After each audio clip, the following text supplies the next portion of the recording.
In the corn patch, there's still a few lower corn ears to pick. And tell you a thing now, that once you pick all your corn, you need to pull these things out the ground, chop them off, dig them up with a shovel. I don't care what you do with it, but there's no need for these plants to continue to take energy out of your soil, because you're going to use the soil next year, and all this is going to be rotted down in compost piles. And the earlier you get it in your compost pile, the better compost you'll have next year.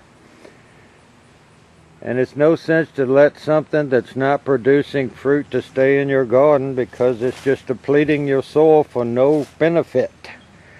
So hopefully by the end of this weekend, it's Saturday morning, September the 1st. Actually, it's 1 o'clock in the afternoon. All this is going to be pulled out and in the compost pile. And I lay it flat in the compost pile and machete it. We had a sunflower come up volunteer. Doesn't look too healthy, but it's got some sunflowers in there. And we're not too long to picking butter beans. They're starting to get a little, swell up a little bit. And there's still a ton of snaps in here. Or string beans, whatever you want to call them. And we got to get over here and pick these. See that? There's a ton in here. My wife's probably not going to want to do much of this, because she's been sick the last couple days.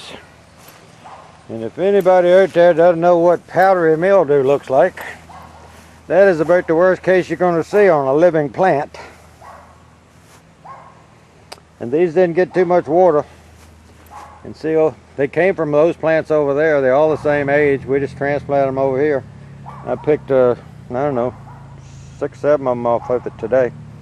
That plant over there is just getting it affected on the leaves closest to this. See how it spreads? And that plant right there has got a few leaves. That plant, almost every leaf is affected. It's going to die, folks. But at least the borers didn't get it. That's the one that I experimented with to keep alive, and I picked 2 off of it this morning. And this is part of that plant. It's that long. See, it starts right, whoops, back there. And it goes all the way through here, all the way over to there. See it?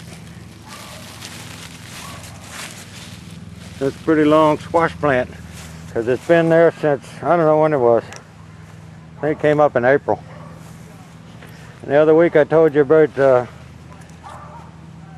squash vine borers that go in the stem. And you saw what these look like, and now look like them. See, they're toast.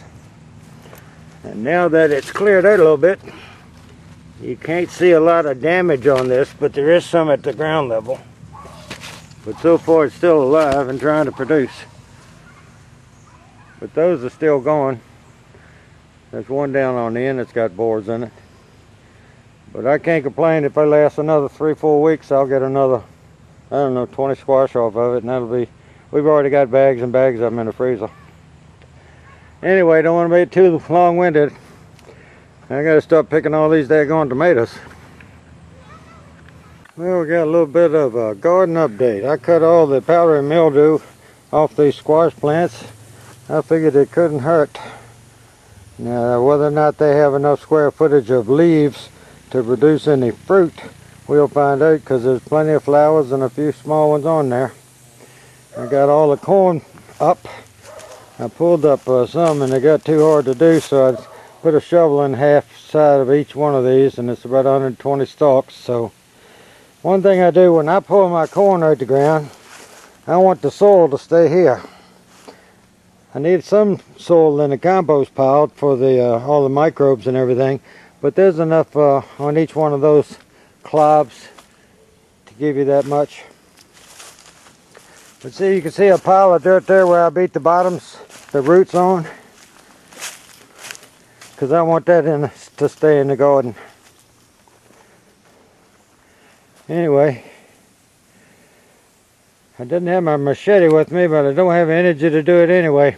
I'll bring my machete down Wednesday, and I'll just pick this up like that and whack it into like foot-long pieces and just walk all the way around that till it's done.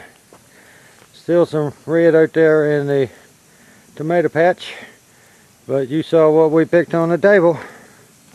Plus we got some on the a table over here giving away. Anyway, I'm going to go to the other end of the garden.